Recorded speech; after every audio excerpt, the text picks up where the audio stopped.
Batisi TV Lawan Rashapi Daka Frank Motors Kajaka Dekali Gabatamai Jungka Tata Motors Halatko Ni Shillong Ringkat Bakanet Foodish Ordar Mapi Ninwan Ramani Hakir Dobiying Jompi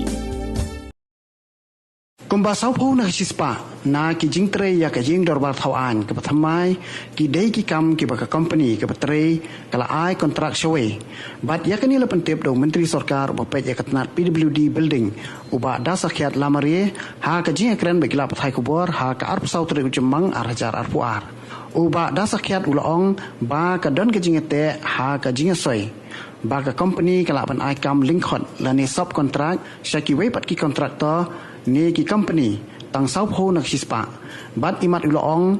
ba mentaru ka kam ka ki ai sub contract ka dei hi sau pho nak sispa kat kum ka jingete la ban ka do ba ka yeng dor ba thawan ka bathamai la ai ban Trei ha ka company ka bana Uttar Pradesh ka Rajkiya Nirman Nigam Limited.